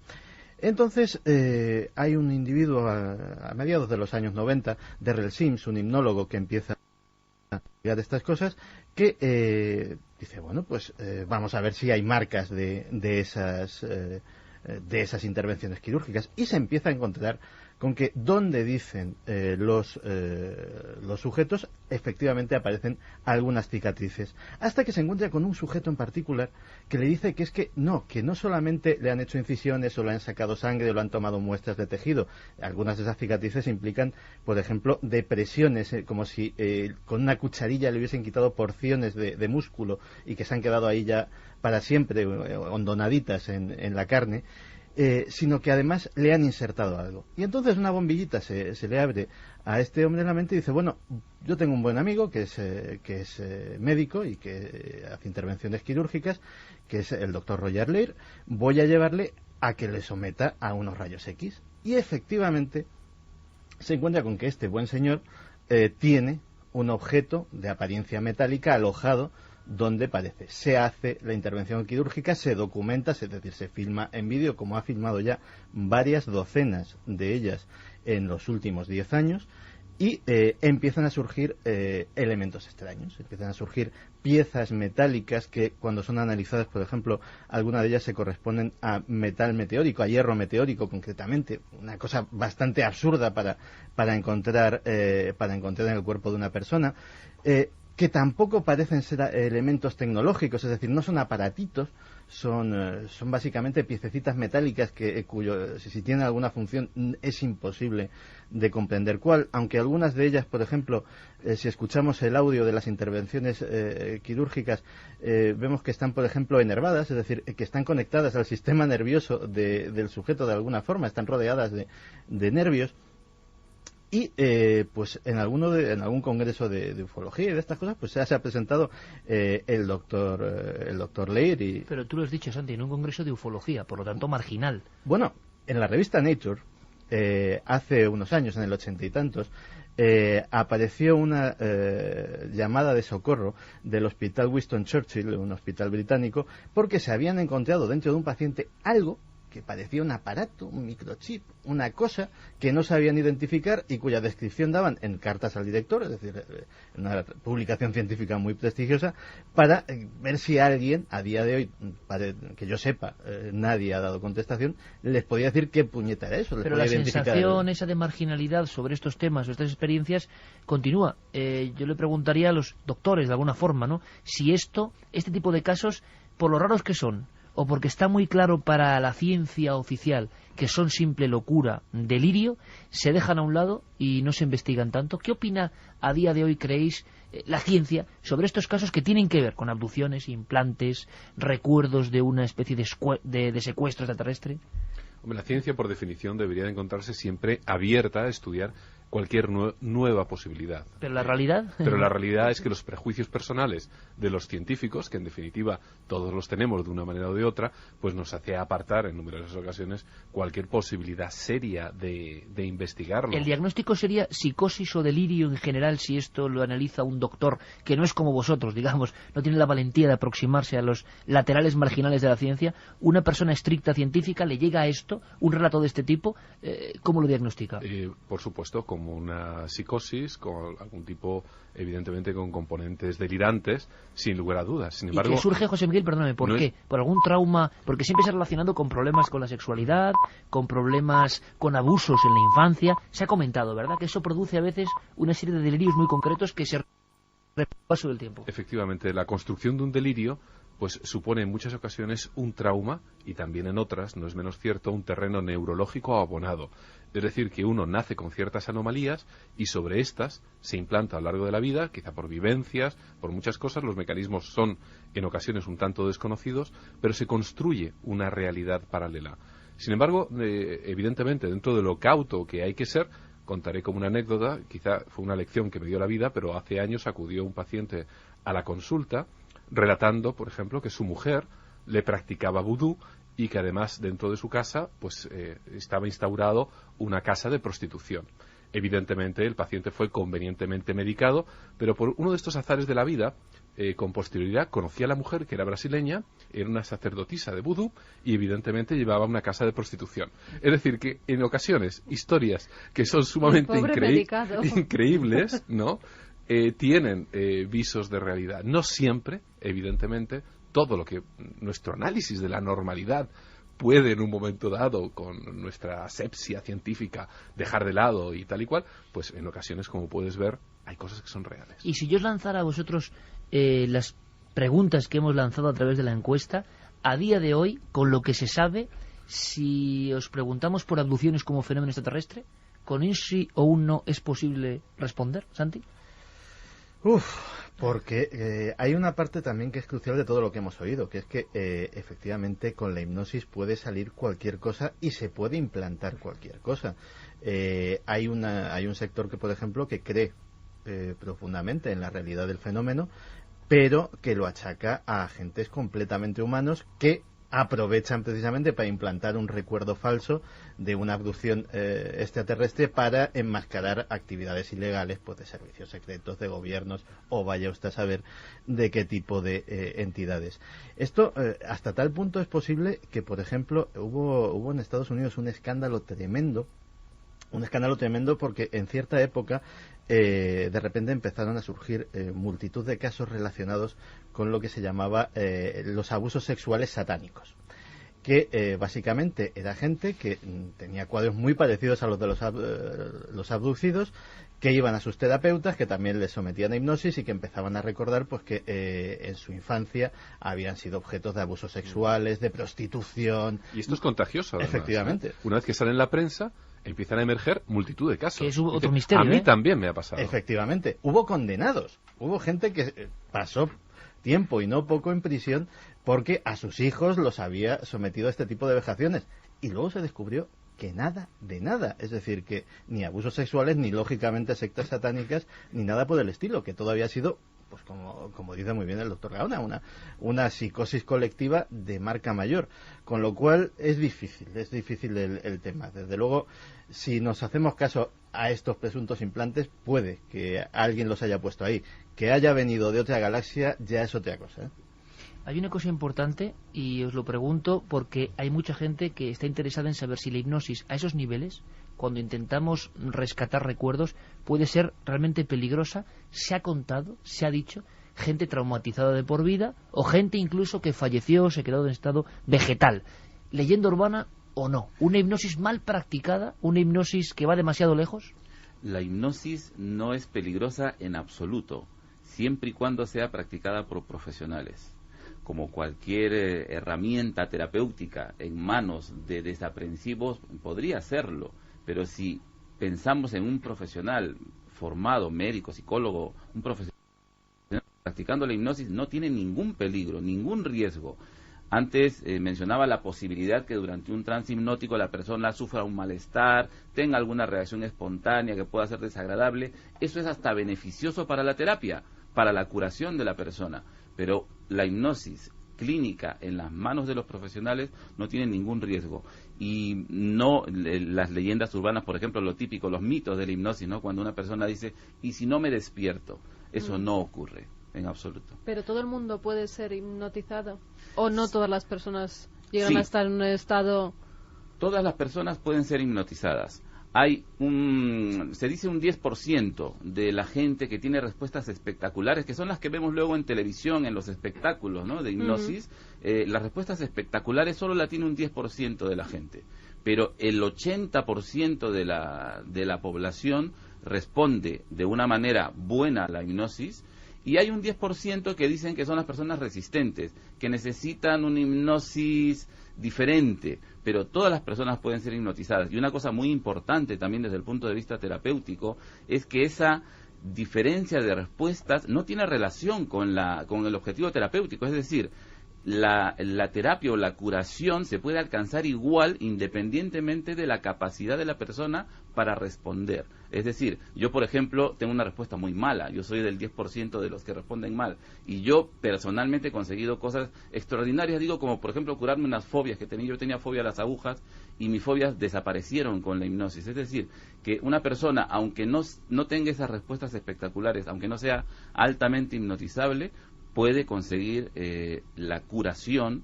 con la hipnosis. Y también otro pequeño factor a lo que muy bien ha explicado Jorge. Nosotros no podemos hipnotizar a alguien y obligarle a hacer algo como sale en algunas películas. Yo creo que esto es además otro de los temores que evita que muchas personas, si en algún momento dado se les propone ser hipnotizadas, por ejemplo, pues rechazan la idea, porque creen que de alguna manera se les puede obligar a hacer algo. La hipnosis es tan solo, subrayado entre comillas o negrita, o un proceso de sugestión. Más complejo o menos complejo, pero de sugestión. No podemos obligar a que alguien haga algo contra su voluntad. Los límites los pone la propia persona. Es decir, si en ocasiones vemos que alguien en un escenario, por ejemplo, que comienza a quitarse la ropa, a hacer un striptease, sinceramente es porque le da la gana también hacerlo, porque si no, sus propios límites morales, éticos, etcétera, pues van a coartar. Es decir, no es un proceso peligroso. Sin embargo, que implantado está, nunca mejor dicho, en toda la sociedad el hecho de que el hipnotizador o el hipnoterapeuta puede hacer contigo lo que quiera, y eso da mucho miedo. Los hemos visto en la televisión haciendo la gallina a cuatro patas y haciendo el ridículo y la gente riéndose, entonces eso al final te da miedo. Hay gente que le encanta. Por miedo al ridículo, ¿no? Evidentemente, pero no es menos cierto que si uno no quiere hacer la gallina a 4 patas o a 2 patas, no va a haber hipnotizador que le obligue a hacerlo. Así es. Esto hay que dejarlo clarísimo. Esas personas seguramente que en carnavales harían la gallina sin ningún problema. De eso se trata. Y antes en uno de los casos que mencionaba Miguel de la hipnosis que hicieron para recordar abducciones, fíjate cómo en determinado momento la persona dice, no quiero ir más allá, en trance hipnótico, ¿no? Y aunque es dueño de sí mismo todavía, claro, en ese umbral. Es la persona, es el paciente hipnotizado el que tiene el control sobre el proceso y puede decidir en cualquier momento interrumpirlo, salir del trance o no ir más allá como se ¿Y por qué puede haber tanta gente, y ahora les escucharemos, en todo el mundo de tan diferente condición social, económica, que sufre el mismo sueño paralizante? Porque es una constantemente aquí a la redacción. En mitad de la noche, y puede tener que ver con lo que cuenta la cuarta fase, algunos interpretan que es lo mismo, notan una presión tremenda en el cuerpo, algo les hunde en la cama y a veces ven la visión hipnagógica, dicen algunos, de una figura que se muestra ahí. Y en ocasiones tiempo perdido y un terror horrible. Toda la gente que ve esto tiene una patología, todos están locos, entre comillas, o realmente ocurren cosas que creéis, y aquí puede haber un buen debate, que no son sencillamente explicables, que están al margen incluso de la hipnosis y de la psiquiatría. Es que todo ello, dentro del estudio de la hipnosis clínica, todos esos fenómenos son considerados fenómenos hipnóticos y no son raros en absoluto. El problema es el desconocimiento que tenemos de ello.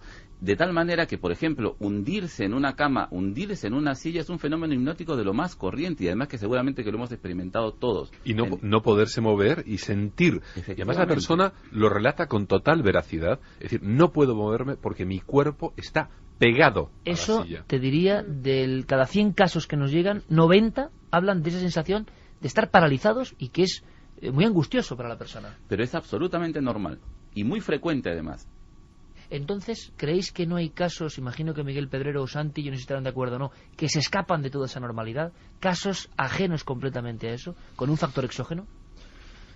Bueno, además ahora estamos hablando de casos ya incluso más complejos, ¿no? Porque antes nos estábamos refiriendo a casos de abducción.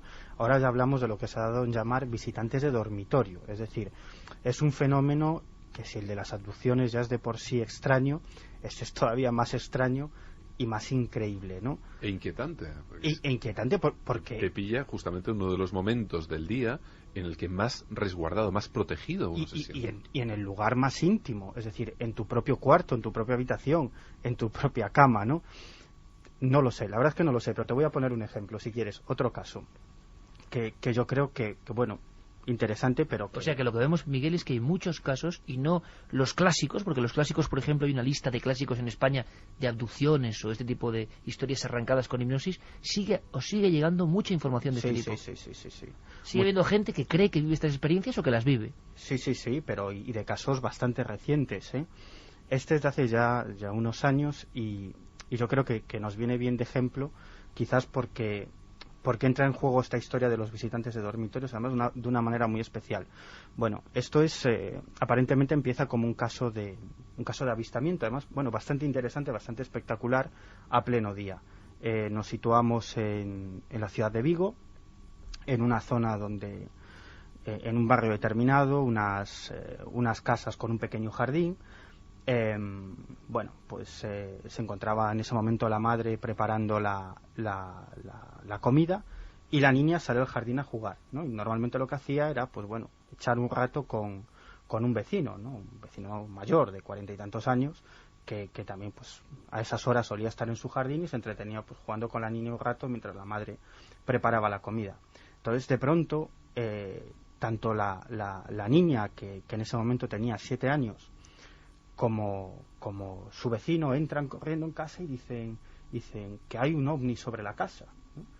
Cuando sale esta persona, la madre de la pequeña, no ven absolutamente nada, pero lo que le describen es que de pronto vieron sobre la casa a pleno día un objeto alargado en forma de cigarro puro, en el que es luminoso y con una serie de ventanillas en su interior, ¿no? Hasta que finalmente desapareció. Bueno, dijeron que curioso, qué cosa más extraña, no le dieron mayor importancia. Sin embargo, esa misma noche,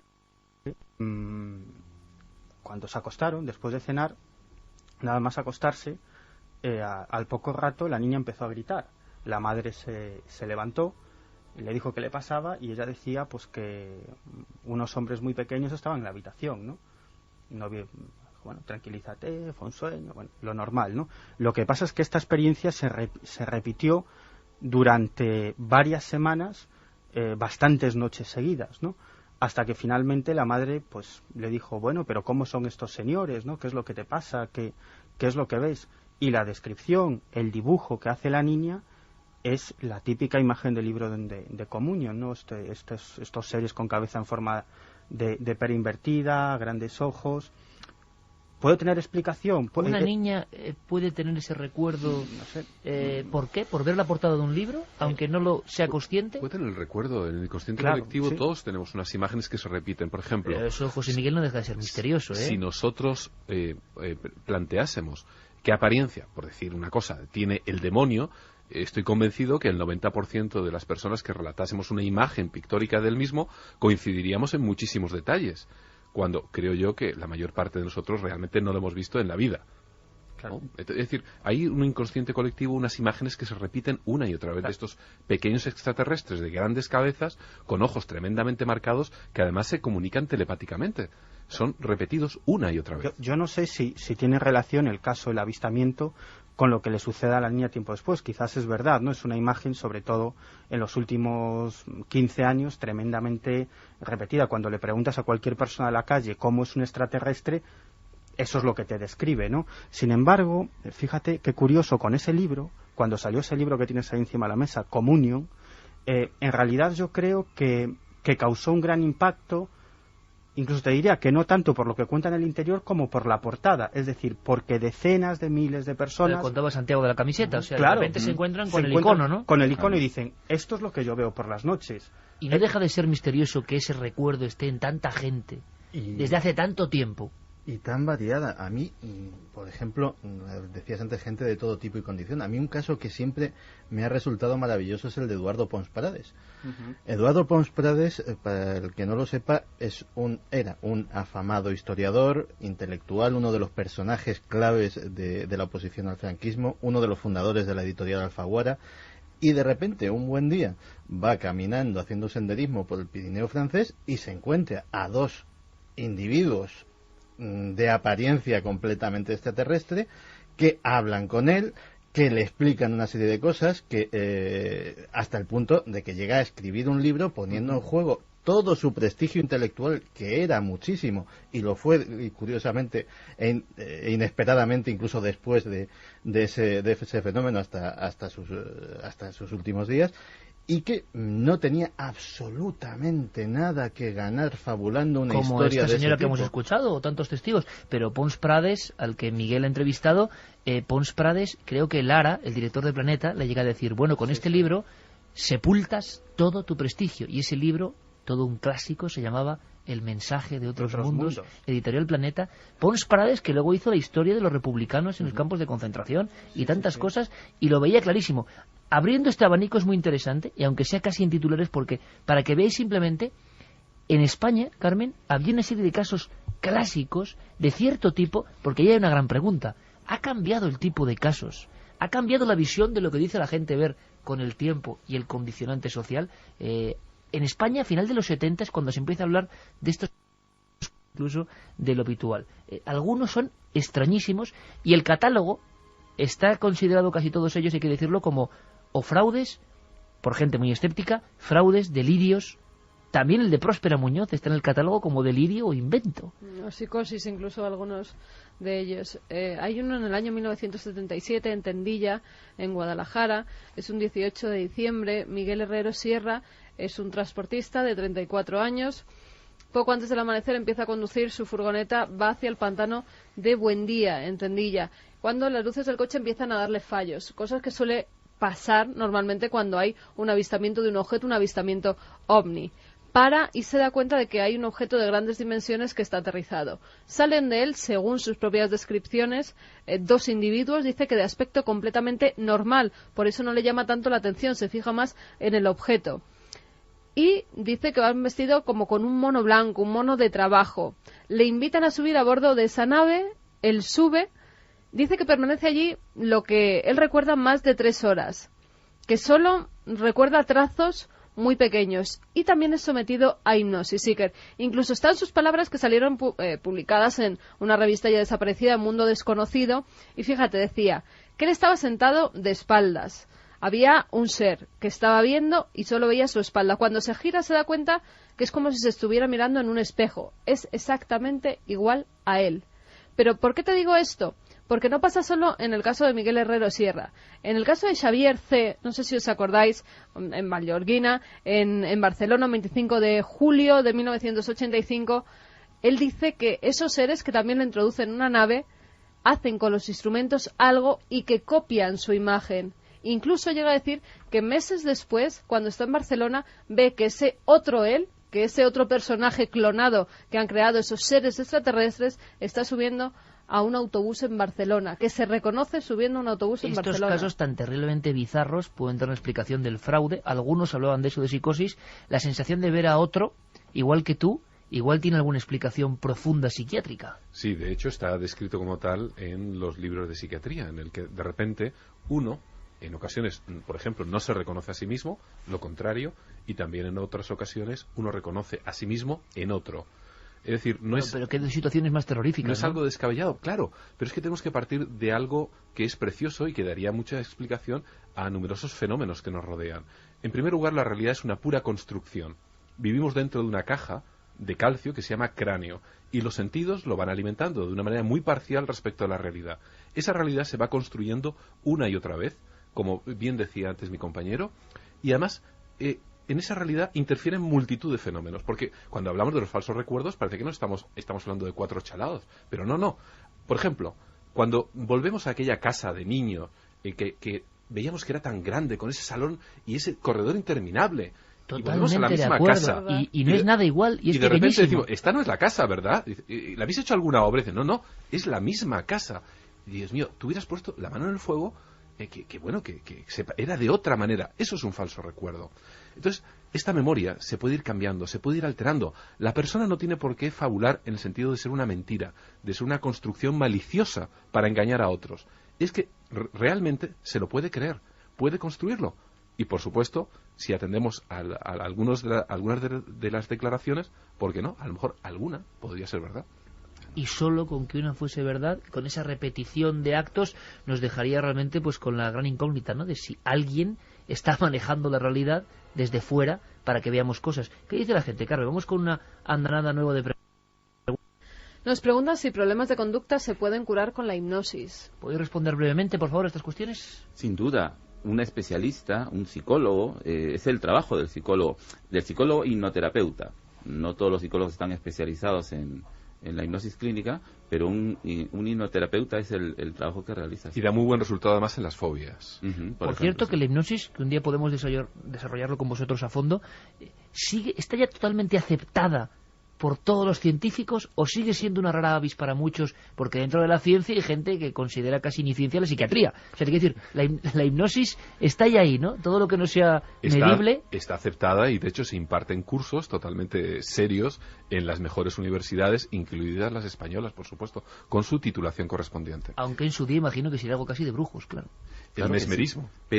Pero, por ejemplo, estuve revisando hace unos meses una página en español, además de los institutos de la salud de Estados Unidos, donde hablaban de la medicina integral, hablaban de hipnosis, en fin, está absolutamente aceptado por la medicina como una ciencia. Lo que pasa es que es una ciencia que todavía necesita mucha investigación. En ello estamos, los que no somos psicólogos médicos, estamos en la parte de la investigación, pero está absolutamente aceptada.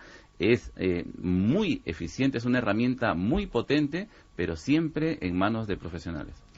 Nos dicen también que a él le sacaron una especie de píldora dentro de la piel de un material llamado iridio. Una persona que cree que tiene un implante de esos. Sí, de hecho, digamos que generalmente además suelen ser de metales exóticos. Pues el iridio es uno de ellos, es decir, no suelen ser de acero inoxidable, vaya. Y de forma triangular. Uh-huh. ¿Alguien puede hacerse heridas, por cierto? Se ha hablado mucho de que en un hipnotizado, quizás sea leyenda urbana, no lo sé, sintiendo que le queman, puede llegar a sentir la herida, puede verse la herida. ¿Cierto o leyenda urbana? Existen muchas descripciones al respecto. Con hipnosis puedes hacer que alguien tenga la sensación de que se esté quemando y, de hecho, lo vemos con sondas de temperatura, aumentar la temperatura porque aumenta la circulación en una zona, en la punta de los dedos o donde uno quiera. De ahí hacerse una herida, hay un trecho. Pero siempre me ha quedado la duda de que ciertas personalidades pueden llegar a hacerlo, como en el caso de los estigmatizados, por ejemplo. Ese es un buen ejemplo. Antes hablábamos de personas con una alta hipnotizabilidad y posiblemente es una explicación a esos casos de los estigmas, pero serían personas puntuales, ¿sí? Doki nos dice si en la hipnosis recreas lo que quieres ver, porque hay tantas y tantas personas que coinciden en muchos detalles y en diferentes partes del mundo.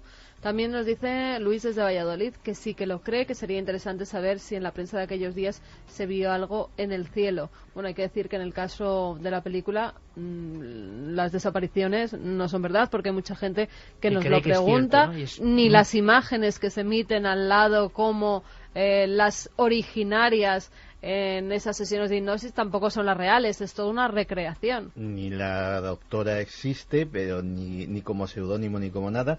Todo forma parte de un marketing viral muy trabajado, tan trabajado como que efectivamente, pues lo hablábamos antes con José Miguel, se han hecho, esta doctora ha hecho presuntas publicaciones en revistas médicas que no existen, pero que están en la red, pero que tienen que tienen páginas web que proceden de este verano, y si uno rastrea pues el propietario del IP, pues descubre que es de una... Incluso han inventado publicaciones, ¿no? Como la Alaska Psychiatry Journal, la revista de psiquiatría de Alaska, en la que, bueno, posteriormente entrevistas, por ejemplo, con el presidente de la Asociación de Psiquiatría de Alaska, que son, como decía antes, 4 gatos, porque Alaska es un sitio muy extenso, pero muy poco poblado, pues no conocían ni en pintura, ni a la revista, ni a la doctora Abigail, ni a ninguno de ellos. Y incluso, con lo cual la realidad virtual cinematográfica se mezcla con la real, ya nadie sabe nada y esto empieza a ser un problema. Es un grave problema, porque realmente en este caso lo podemos averiguar con cierta facilidad, porque nuestro espíritu, nuestra capacidad de crítica, evidentemente, al enfrentarnos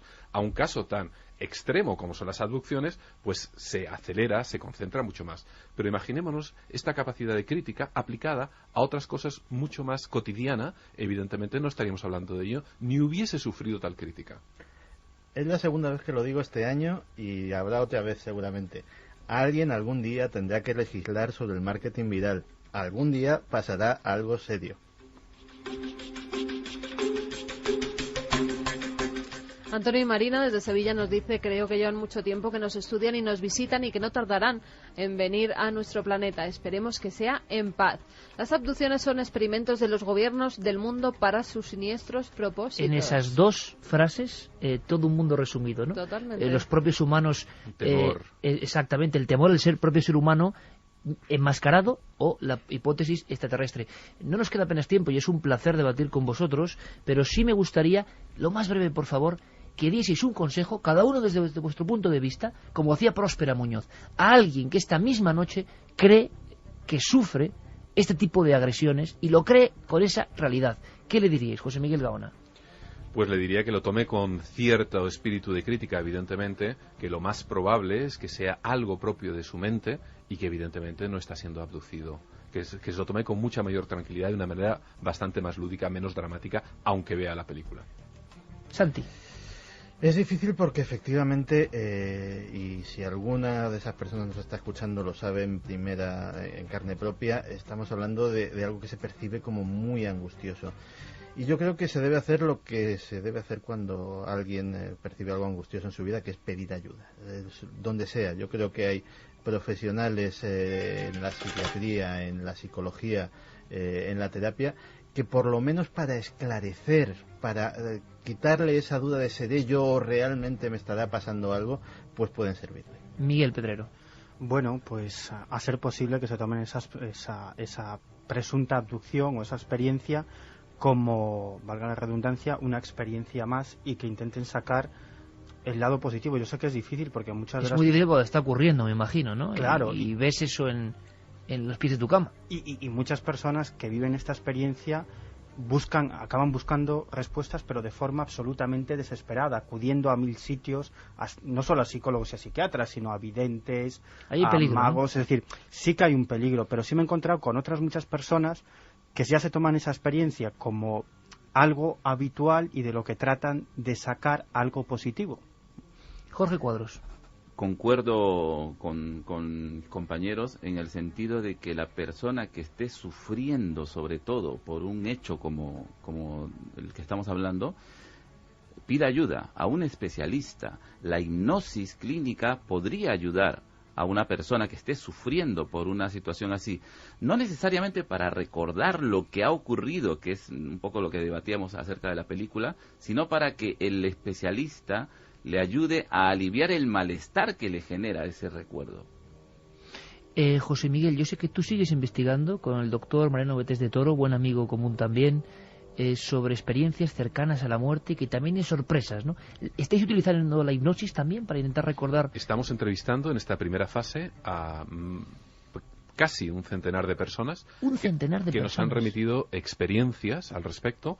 Y además me gustaría invitar justamente a aquellos que lo hayan tenido o crean haberlo tenido, que vayan a nuestra página web de proyectotunel.com y a través del correo electrónico pues contacten con nosotros y nos inviten también a entrevistarlo. Estamos aplicando también hipnosis, estamos grabándolo en vídeo y estamos haciendo una encuesta a nivel nacional, la primera que se hace en el mundo hispanohablante acerca de este tema. Qué alegría, José Miguel, qué alegría, cuenta con toda nuestra ayuda. Muchas gracias. La tele y de la radio para la difusión de esto. Me parece increíble, qué gran nombre, Proyecto Túnel. También hay una página web, creo, Jorge, para la gente que se interese por la hipnosis. www.hipnologica.com. Es el grupo Hipnológica que empezamos el año pasado con la revista. La revista Hipnológica lleva ya 2 números publicados y tenemos artículos realmente muy interesantes, tanto para profesionales de la salud como para la gente en general. Había un apartado para que la gente que no tenga un conocimiento de la hipnosis entre, lea artículos y se informe. Pues sí, mira, 2 vías de contacto. Está Venga a Preguntar, proyectotunel.com, hipnológica.com. Tendréis avalancha a partir de esta noche, pero seguiremos muy atentos a todas vuestras evoluciones. Gracias, José Miguel Gaona, como siempre. Buenas noches. Gracias, Jorge Cuadros. Miguel Pedrero, remitimos a Año Cero, revista decana absolutamente en la investigación de este tipo de casos. Un abrazo para Enrique de Vicente, que nos contará muchas cosas pronto. Miguel, buena suerte, buena investigación. Hasta la próxima, Iker. Santi, luego me cuentas cosas, ¿eh? Muchas cosas. Ahora volvemos.